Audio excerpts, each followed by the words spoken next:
Okay, Darling is a very broad area in the, if we can start with the history basically from the Dutch times, then if we look just at the area of Darling, where it is exactly, Darling's area starts from what is now in the town now known as Momrie, which was then a farm called Kleinepost, and it extends halfway to Mariesburg, halfway to Malmesbury, and then halfway to Hopefield. On the northern side of Darling is a big area, flat area called the Katara Vlakte. Bobbejaanberg in Momrie, at Momrie is the one, sort of the southern edge. And then the Katara Vlakte, then the Darling Hills this side on the western side of Darling. Is the Kapokberge, and then the Langeberge on the right hand, on the edge here on this side, and then Kastelberg is really our boundary on the eastern side. So it was then, at that time it became known as the Slagtersveld, because that is where the Dutch East India Company placed its farmers on farms in this whole area here, and they kept sheep and cattle and stuff. They grew vegetables in what was then Kleinepost, which is now known as Momrie. It was actually the vegetable garden for the Cape. They grew the vegetables there for Cape Town, and for the ships that came in as well, to feed the ships and to reprovision the ships. Remember, the ships in those days took 6 months to get from Europe to Cape Town. So by the time the sailors got here, most of them were sick from beriberi and scurvy, which is a lack of vitamin C, which they could fix by eating green vegetables. So Momrie was vitally important. And in fact, all the Port Jackson trees and the bushes and the things that come here, that we see all around the Cape now, were imported from Australia to solve a problem that they were having in what is now Momrie, which was in Kleinepost, because the dunes at Witstrand were moving. The wind was moving those dunes towards Momrie and was threatening to cover Momrie with dune sand, which would prevent Momrie which would stop it from being the breadbasket of Cape Town. In other words, they would not be able to provide Cape Town with vegetables anymore. So they planted the first of the Port Jackson trees in that area to stop the dunes from moving, which very successfully actually. So the Slagtersveld, the northern side of the Slagtersveld was now known as the Katara Vlaktes, which is this very flat piece of ground. There are 2 airfields on that ground, one being the one at the military base at Langebaanweg, and the other one being here just between between Darling and Mariesburg, Summersfield. And Summersfield is an interesting one because it's a very long one, and it was going to be used when Cape Town was going to become thought about presenting the Olympic Games. They needed another airport because Cape Town International would not be big enough to store all of the aircraft that would be coming in to bring people in and out of Cape Town for the Olympics. And so then what they were going to do is they were going to land, bring even the A380s could land on this airfield at Summersfield, and they would land them and park them there during the Olympics, and then afterwards, when they needed the planes, fly them back to Cape Town International, and then take off from there back to Europe. Interesting one. But the Katara Vlaktes is famous for another thing, and that is that it was used to measure the circumference of the Earth. By 2 people. One was a Frenchman called Lacaille, who came in during the Dutch times, and he put up 2 pyramids. One still exists in the same position it was, and it was a little about 5 kilometers from its original. There was a second one. And then a guy called McClear came to Cape Town, and his job was just not only to measure the circumference of the Earth, he was to provide all the basic measurements for the Cape. So he put a chain in front of the castle across the parade. There's a distance measured there which he surveyed and measured, which is still the basic standard which is used by the surveyors for their measurements in the whole of South Africa today.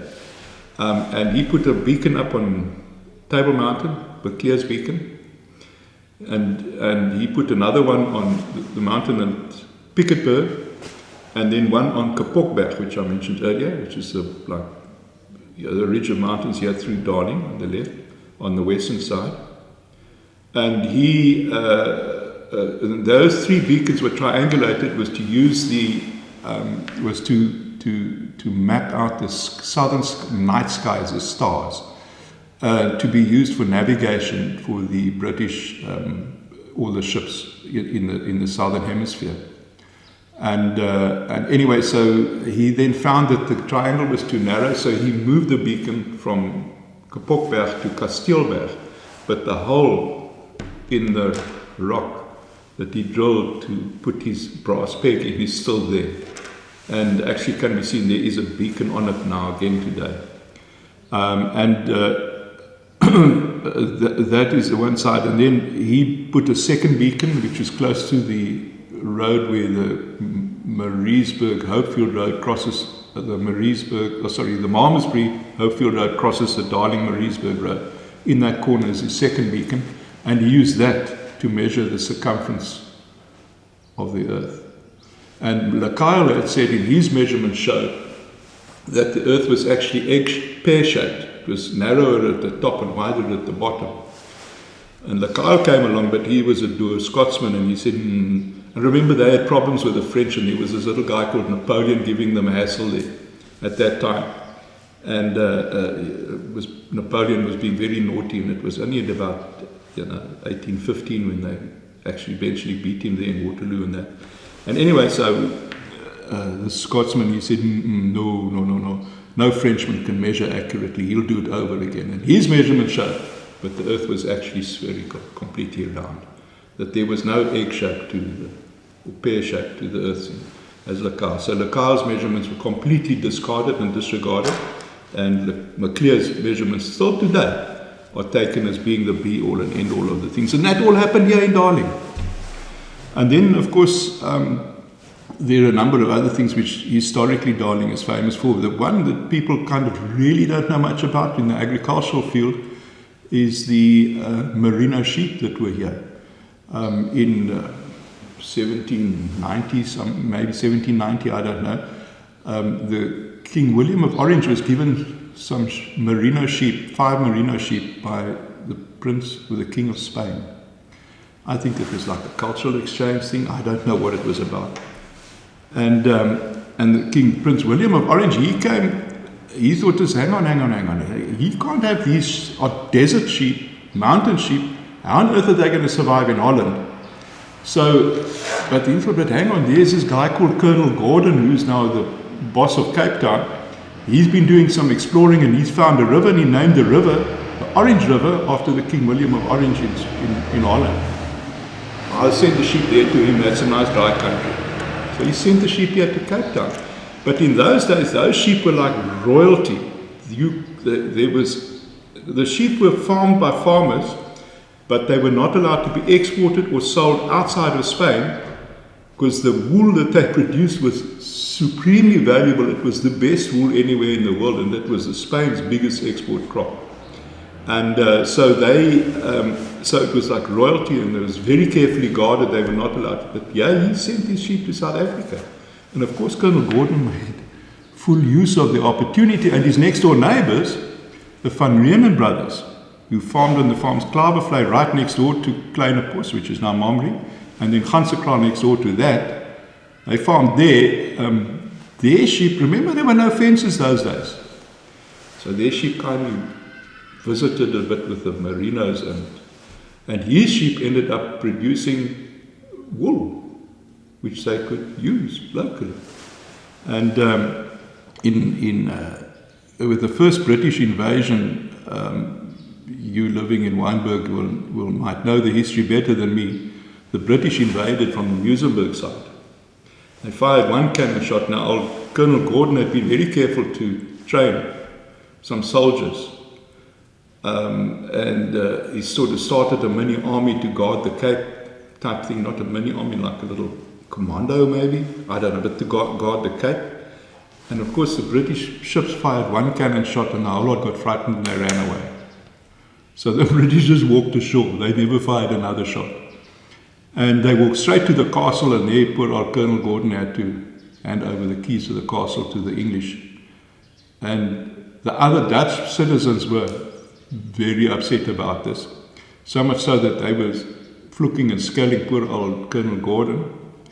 And so in front of everybody, he committed suicide when he handed over the keys to the British things.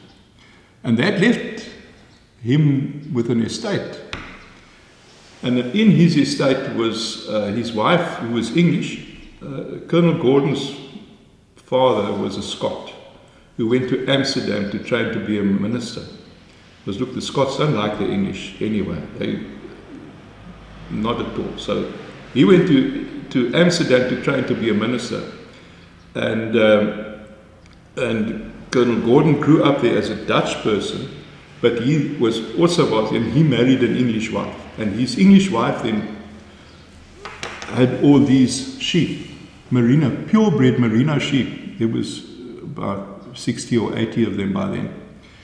And so what to do with them? So she sold a whole bunch of them to the Van Renen brothers, who later took those same sheep and crossbred them with their own, but they eventually had almost a purebred flock of merino sheep. And they went up to the Handam, to Calvinia with those sheep. And in the Handam Museum in Calvinia, there's a whole display about, well, I don't know if it's still there. When I went there last, it was some years ago, there was a display on the sheep and the merino wool industry in the Cape, based on those Van Renen starting at the 1796.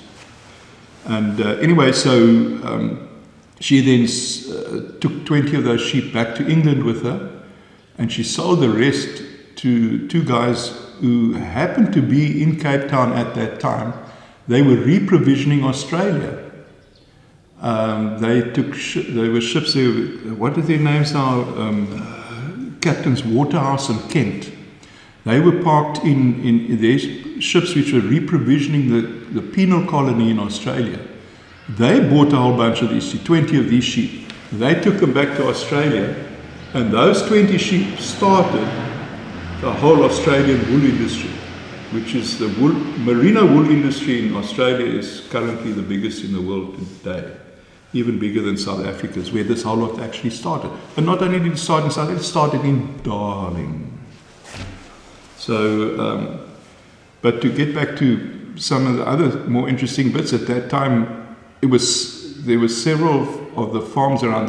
The farmers around in the Slagtersveld had a lot of problems with people stealing no fences. So the people stole cattle and sheep, and the farmers themselves were responsible for this. So, and the farmers were given rations, and sometimes the rations weren't, and their families were pretty big, and the rations that the Dutch gave them were not really enough to cope, so then they would steal some of the company's sheep for their own purposes, and so they established farms all around, which all had the name, basically, not all, but they had the names Pos in them. So there was a Kleine Pos, which was now Momrie. There was a Grote Pos, which was also a government farm. Then there was Burgers Pos. There was a Nieuwe Pos. There was a Burgers Pos, Nieuwe Pos, that's out against the mountain. And the Oude Pos, which is on the road here, which is probably the first of those. And only as far as I know, Momrie, which was Kleine Pos, and Grote Pos have any of the original buildings left there. Nieuwe Pos had some of the buildings there, because I know that one of the owners of Nieuwe Pos told me one day that he found, when they were roofing one of the old buildings, they found a sword stashed behind one of the wooden beams. So that might have been part of where the soldiers were originally lived in. So several of those, and if you take that one, if you look at the way the roads are today, there's a road from Cape Town, which was, by the way, that tree avenue, the Blue Gum Tree Avenue, on the other side of Momrie, on the other side of Atlantis. That was originally an avenue of blue gum trees, which was planted there at the time of the Great Depression in the 1930s as a job creation business. My Oma said when she was taking my father to school one day, that they drove past there, and there were people working there with full suits, ties, with their briefcases next to them, digging holes for the trees to build the trees. They were too proud to tell their wives that they'd lost their jobs in their business or wherever they were, and then they had to work like that to earn a couple of bucks. And that was the times of the Depression. That avenue was 22 miles long originally. It was the longest avenue, not only in South Africa, but the Southern Hemisphere. So it was quite a big thing at that time when they built it. Today it's all been chopped up. N7 crosses it, and it went from Momri all the way through to Vissershok Farm, close to Cape Town, where the Deep River, I think it is, crosses the N7. And so anyway, so where was I now with those? I got sidetracked by the avenue. So we had the roads. Oh, that was that road. So then there was another. If you look at the roads, the other roads came from Cape Town. Then there was a road from Malmesbury, a road from Mariesburg, and a road from Hopefield and Saldanha all came to Darling. So Darling was in the early 1800s and 1700s anyways, was like, and the Slagtersveld was like a center. So everything was here. The shops were here. There were 2 hotels here. There was a lawyer here. There were doctors here. A doctor here, one famous one, Dr. Liebert, who was here in the 1920s, and he did really amazing work here. Amongst other things, he was from the Cederberg, and the minister there of the church paid for him to study in Cape Town. He paid for him to go to university at Cape Town. Paid for him to go to Oxford, to Glasgow University in Scotland, to study medicine there. And he came back here, and one of the things my dad told me, that he did a skin transplant on a little boy who got burnt in Eisenfontein. And at that time, I don't know if skin transplants were actually possible, but he did a skin graft on a little boy there, and who was that badly burnt he would have died if he hadn't done that. And he actually did it, and the little boy survived. So who it is, I don't know. My dad never told me, but he did that for that little kid. And there was a lawyers, all offices were here in Darling. There were cafes, shops, everything was here. And stores, because they had a wheat growing area as well. We grew wheat here. There were stores for the wheat. And in fact, if you look at some of the buildings in Darling, the one building which now houses a frozen fish shop, that one, you'll see that building is a big building, but the back of it is cut off. It's not square. And the reason for that is because there was a spur railway line coming around the corner, going which is now under going across the main road to the stores which were on the other side of the road there. There was a Volmer's grain store was there, and then they could load the bags of wheat directly onto the train right there at the store. So that is why that building has got a cut off. The post box is right there on the side. So you'll see straight away where the post box is. If you go past those post boxes and you look there on the side, you'll see that building it's not straight anymore. It's like a cut off bit there. And that's because there's a railway line there. And that railway line is now underneath the tar. It's had several layers of tar over it already. So you can't see it. So the other one that Darling became famous for was because there was a creamery in Darling which made, and Darling butter was kind of countrywide famous for. And that all started originally by, there was a lady on the farm next door to Klavervlei and Grootepoort, in between the farm called Pampoenvlei. And she had a very young family. She had one baby in arms, and her husband died. So she was left alone with this whole family and a farm to look after and a baby in arms. How on earth do you farm with a small baby to look after as well? So she then, to help herself, she then started. They had a dairy on the farm which they milked with. The dairy was mostly for their own use. They would sell. I mean, if you're any distance from the town, the milk had to be sold fresh. There was no fridges or anything. So they had these couple of cows. So what she started doing was she couldn't take the milk to anybody to deliver it to anybody to sell it. So she used it, she made butter from it. And then saw, but hang on, butter can be stored. So she had more cows, made more butter, and she started a thriving business for herself making butter. And she kept the farm going, and herself and the family going like that, from this growing the butter. But the other farmers here around here saw that, hang on, this woman's got a good thing going.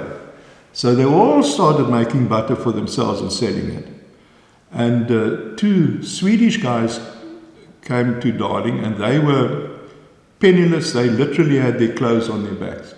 So they went to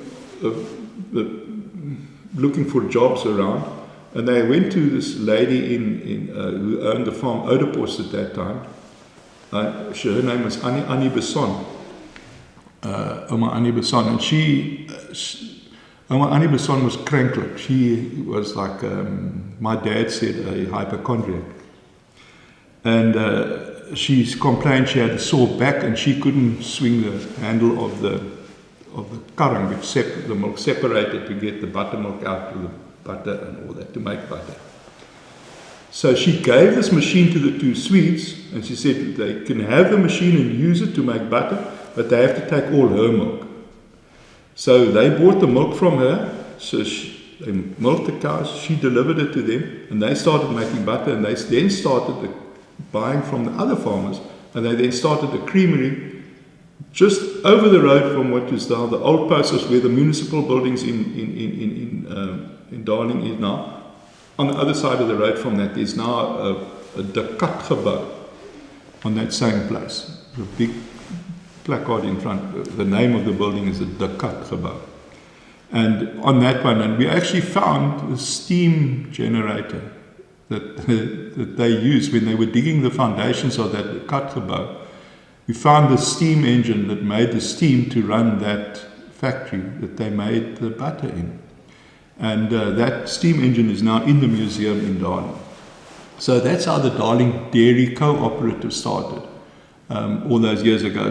And it made butter under the Darling Dairy label for yonks until the Darling Dairy Co-op was taken over by Bonita, who made their factory was in Bonneville. So they took over the whole of Darling Dairy Co-op's assets, and that was, so Darling Dairy Co-op became non-existent. But one of the directors of Darling Dairy Co-op, a bloke called Nico Besson, he was a director, in fact, of the Darling Dairy Co-op, who moved in as a director of Bonita, and he then started his own dairy once he left Bonita here in Darling, and they are also now. They kept the label Darling Dairy, and they are now making, they've been selling milk, and they also make butter now. So, and I think their butter is just as good a quality as what it always was in the old days. So, in 1955, the Dutch Reformed Church burnt down. Now that was quite a thing, because how did that church burn down? It got struck by lightning. The steeple was clad in copper, and the lightning struck, and there was the bloke who later became the mayor of the town, Nico Mace Smith. He was driving, he'd been visiting friends here on the Mariesburg Road, and he was driving home that evening, and he saw, but hang on, the whole of the steeple is glowing. It's like, and then he realized, hang on, there's a fire in the church. So he got a whole bunch of his friends, and they ran into the church, and they got all the records and the books and things out. But they couldn't prevent the church from burning down, because it had the whole wooden roof structure, and everything started burning. So the whole church burned down, and they rebuilt it to what it is there now. That was 1955. But we always wonder, what did the people do for God to unleash that on his congregation so badly? But anyway, we don't know what all the sins were, but the lightning struck the steeple. It was quite a bad thing. So then we have the other things that happened around. The people that were pretty famous in Darling, there's the Van Reenen family who were here. They had farmed at Gansekral originally, as well as other farms in and around Darling. But the one in Gansekral farm, he was like the top farmer of the Cape, or in the Cape. And one of his things that he's famous for was there was a ship which ran aground on the Transkei coast called, oh hell, my brain doesn't want to work anymore, the Grosvenor. And he offered to send wagons to go and fetch the people who were wrecked there. And but he sent 5 wagons. But on the way there, there's all these big elephants with their tusks, and there's lots of animals with hides and skins that can be hunted. And by the time he got to where the Grosvenor was wrecked, there was only one wagon available that was big enough, had space enough to put people in. And he actually returned to Cape Town without anybody. He said all the people that were there were integrated in amongst the local population. They didn't want to come with him. How much truth there is in that, nobody will ever know. But what he did do is he brought back the ship's bell with him. And that ship's bell was hung at Gansekral for many years until one of the subsequent owners there, Koos Low, gave it to Stephen Rabe, who farmed here. And then Stephen Rabe then gave that ship's bell to the Maritime Museum in Simonstown, and I believe it's still there. But I don't know, I believe that museum has been robbed several times, and that bell was brass, being a ship's bell. So whether it has survived all the other break-ins, I don't know, but it was stored there. So I haven't been back to that thing. This whole lot is all documented in a book called The Taliban Shore. And you can read it there if you want to, you'll find it down there. Gansekral itself, the old historic house, it was one of Darling's historical houses, was burnt down in 1965 when sparks from a garden fire flew up onto the thatch and set the thatch alight. We had a very recent fire on a farm called Commercial Dale, just outside between Momri, just aside of Momri, a farm called Commercial Dale, where a similar thing happened. So it's not something that we can say that the people were negligent or that these things do happen from time to time. And unfortunately it burnt down that whole historical homestead. Commercial Dale was another one which burnt down from a fire. Yeah, but that was very recent. Other historical houses in the Darling area, Buck Bay is one that was built probably at about the same time as Gansekral, which was right on the sea coast. It's on the west coast, but the house, because of the way the bay is, it actually faces east. Right on the water's edge, beautiful, beautiful old house. It's now a center for learning where people are taught about, they have kids from schools, senior schools, as well as technicons, university, and what have you, are teaching them about the veld and about conservation, and both marine and veld and those kind of things. So it's quite an important part of our education system right now. And it's just started maybe 2 years ago. 2 other houses that I know that are really important. One is the old house at Burgersbos, which was converted by Herbert Baker to a Herbert Baker house. And that you can see typically the spiral chimneys. And also the house at what was called Ormond in Darling itself, which was also Herbert Baker designed house and built, I don't know who did the building, but it was built for a bloke called Sandy from Adar, who ran racehorses, who was one of those that ran racehorses along. The other ones that ran racehorses in the Darling area were the Ruperti family, who farmed at the farm called Klavervlei, which also has a historic, very old house, which was also probably built by the Van Reenen family originally. They were Klavervlei. There's now a winery on there, run under Grote Post wineries, and the Grote Post, of course, is really the star in amongst the old houses in Darling. It was known to be Simon van der Stel's hunting lodge, and the government officials were frequently brought there and entertained there. For government functions, it was a big old house with big old rooms. And that is still got all those rooms and things where the soldiers, one of those, where all the soldiers stayed, is still there. Same as in Momri, where the church is now in Momri, where the things are. There's a whole row, they call it a kasaram, of rooms there, which were where the soldiers that guarded the farms there were housed. So then, of course, the Boer War. Darling was the closest during the Boer War that the Boers actually got to Cape Town. They could actually see Cape Town from a watch post that they had on top of Kapokberg. They could actually see Cape Town. And they were led here by a bloke called Hildebrand, who was later killed in a battle just when the soldiers arrived. My Oma farm lived on, she was 10 years old at the time, she told us. And she remembered it, and she said the British soldiers came marching from the Malmesbury side. They marched from Malmesbury, and they saw them coming, and then these Boers left here, and then they put themselves up defended themselves at a place called Klipberg, just on the actual northern side of Darling, and they had a battle there, and the leader was killed. This Hildebrand, there's actually today a monument to him there. And my Oma said they found him inside an Antbe, Eisevak, not Eisevak, Erdvak hut. And he was in that Erdvak hut, and he died in there of his wounds. And they, anyway, so that was in 1902. That battle, and at the time, funnily enough, because there were no fences, and there were lots of predators like rooikat and jakkals and things around,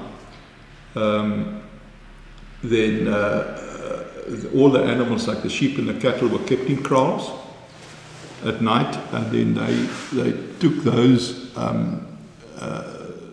the sheep and cattle would be let out in the morning and then brought back into the kraals at night. But the Boers told my great-grandfather, because my Oma's father, my great-grandfather, that they were not allowed to leave the farmyard. So he said, but what about my animals? They must now in kraals, they have to be let out. So he thought, well, bugger that, he's a Bason and he's out of hut. The people are like in those days.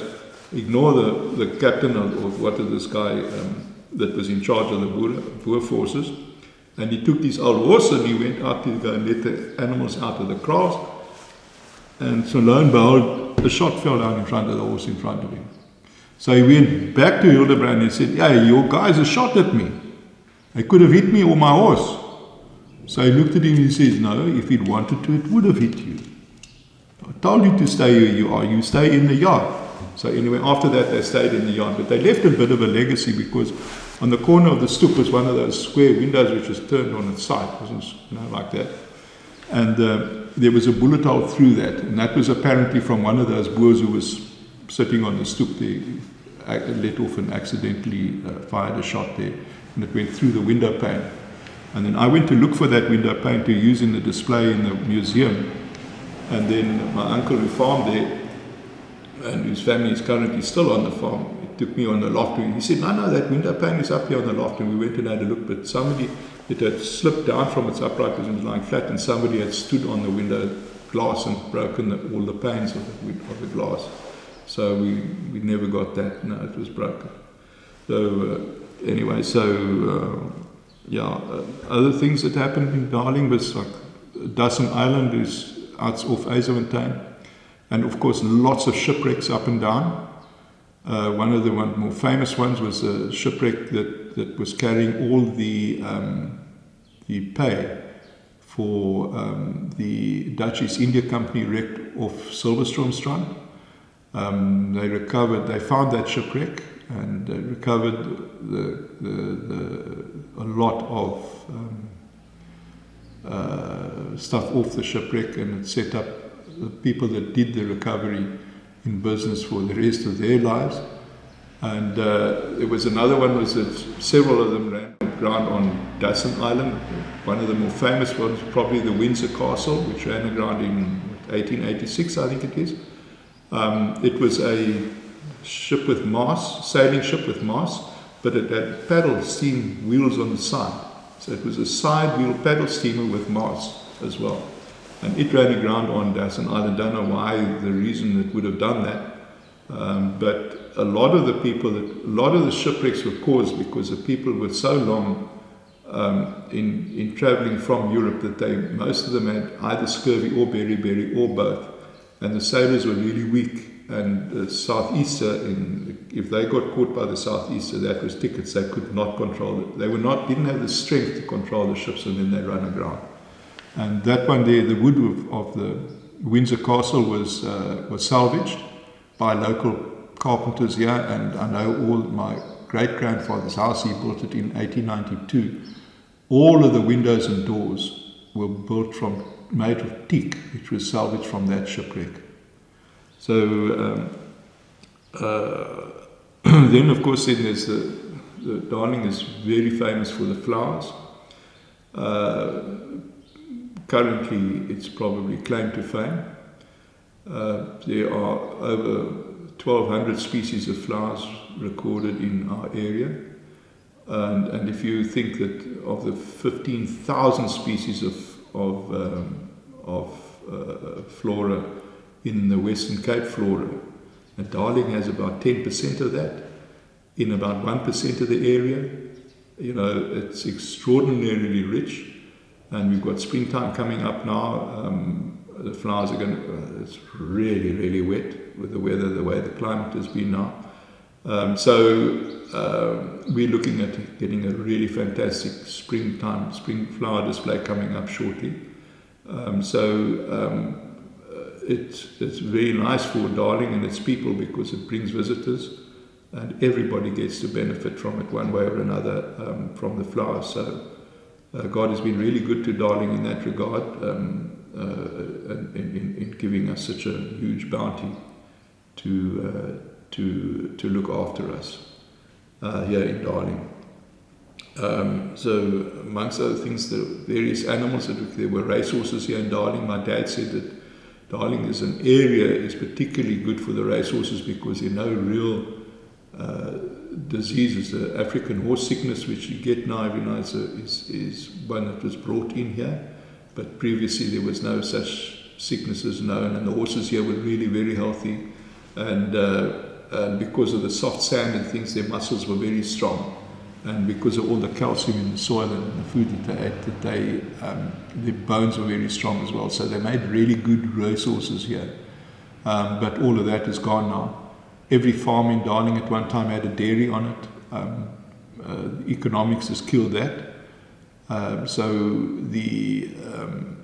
There are now 1, 2, 3, 4 dairies in Darling, but they have to be huge. They have to be really, really big businesses to keep themselves together, to maintain themselves. So other than that, 1, 2, 3, I think there's 4 or maybe 5 dairies in Darling. But anyway, so the dairy farms now, of that, from the 85 that there were before, it's really sad. It's because all of them employed a lot of people, because dairying farms are labor-intensive industries. And so, all of those labourers are now no longer on the farms, or they retired there, or what have you. But so a lot of people are sitting without work because that has happened. So there's good and bad things around economics, and efficiency of economics is all very well. But people sit without work, and that's a difficult one for somebody like me to absorb. Myself, I started on the farm with 22 people working for my father. When I started in 1976, 1977, whenever, 1976, and currently we have 3 people employed on the farm. It's hard to justify that kind of stuff going on, and there's no other reason for it. Economics, the efficiency of economics, the efficiency of machinery, the efficiency of stuff. Where are all of those people that used to work there? They're not fewer people in the world today, they're more people. Where do they go into? What are they doing? How do they survive? I'm very sad by that. And anyway, it is what it is. The animals that were around here, there used to be any animal in the whole of South Africa was around here. I know that a bloke called Kolbe, he wrote a book in Dutch which was also translated into English a little bit later. I have a copy which was printed in 1712. And in there they said that the biggest problem that the wheat farmers of the Swartland had was with elephants, because the elephants trample the wheat. I mean, elephants in Swartland, seriously? And, there's a renosterbosrug and all these things. So rhinos were here, elephants here, and of course the last of those were the leopards and things. And today still we find jackal and rooikata and these small bokkies and things. There's still the fowl ribbok, grey ribbok here in the area, and we still have, martial eagles, we see black eagles and things, the birds are big birds, and then so, but there's nothing for them to prey on anymore. And one of the interesting characters was a bloke called Tommy Fick, who grew up as a bywoner on a farm, and he kept his family going as a child by hunting, and so he became like a master hunter and tracker, and he also became a master tracker of jackals. So he was jackals became a serious problem for sheep, and so he was employed by farmers. Literally, he would be paid for every jackal that he brought to the farmer, and he made a living like that. And then there was they had a big problem in the town in Swartland down there, because there was a jackal there that was hassling all the farmers. They had caught the jackal in a trap, and the trap had taken off one of its toes. So the jackal was nicknamed Broken Toe. And nobody could catch that jackal.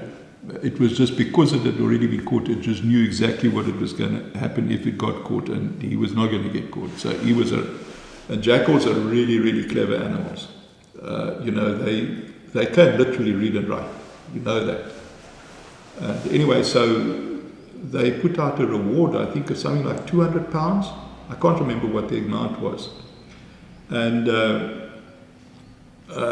Tommy Fick answered the call, and he let them know that he's a hunter and he's coming down. But he didn't, I don't suppose, gave all the details, because he went by train from here. There was a train which ran through Darling, and the train was that fast that the people travelling by train could jump off the train in springtime and pick the flowers along the railway line and jump back on again. It was like that. But anyway, so Tommy Fick took the train and he went to Swartland, and they were expecting the great white hunter there. They weren't expecting Tommy Fick, who came there with his dog and his shotgun in his hand and a bag on the pole which he carried on his shoulder. And they were expecting this great white hunter there. They had the mayor on the platform, they had a band on the platform, and the mayoress was there all to greet Tommy. Poor Tommy Fick, he's this poor simple guy here from Darling who's now being made into being a great white hunter. They had a whole dinner there for him that evening. This poor oak was so overwhelmed, even they said, halfway through the dinner, they said, "Ga wys vir my waar is daai jakkals." So they took him to where they've last found tracks of him, and 2 days later he came back with a jackal. And they said to him, "Impossible, that cannot be Broken Toe, it's impossible for you to have caught the jackal." So he says, "Well then, show me where you find this Broken Toe is, that you say is not this one." So they went and they showed him the spoor of another jackal. So 2 days later he came back with that. Then they had to pay him his £200. And look, £200 in those days was a lot of money. I've got a photograph. There's a photograph of him hanging in the museum, actually holding the same Broken Toe. And with it, he's there in his khakis, in his fellies. And so there's some famous people in Darling. Amongst other things, the sportsman. Do you know that Loftus Versfeld rugby grounds in Joburg is named after a Darling boy? Loftus Versfeld grew up with his father farmed on a farm called Slankop, just outside Darling on the Eisenfontein Road. And his brother Tini Versfeld also played Springbok rugby. And Loftus Versfeld as an administrator, he was a rugby player also. And when he went to Western Province as an administrator, You know the Western Province's rugby jerseys, the blue and white stripes? Those are Darling colours. He took the Darling colours and he put them into Western Province. So Western Province now has, including the UCT, Western Province and Sax's school, all have those same colours. All where he attended school, and things, they all have those same Western Province's blue and white stripes, just different thicknesses. The rugby jersey I had, the blue stripes and the white stripes were probably 6 inches wide. Like that. I had one at home, but my kids took it to school to play rugby with, and I haven't seen it again. It's gone. So we don't actually have an original rugby jersey for our museum in Darling. So, and Loftus Versfeld, he went from here to Western Province, from Western Province to Eastern Province, from Eastern Province to Northern Transvaal as the administrator of the rugby there. And so they've actually named a stadium after him. And this is a Darling boy. We've had rugby players from here. Also, I know who one of the guys was at school with my daughter, played for the Lions. He was a very, very good fly-off. So we've got good guys here in Darling who very good sportsmen, amongst other things. I don't know if it's the same reason as that the horses were so good. There's good calcium, they give strong bones, and good vegetables grown here, and to make good food. So the guys are strong and they're fast, very fast runners. So, and there's a lot of them around. So I don't know, what else you want to know? I think Flat, my story is just about 8.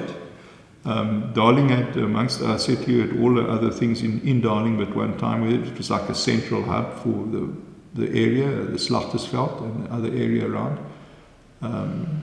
Yeah, so we haven't started on the people yet, or those kind of things. I think my story is now 8.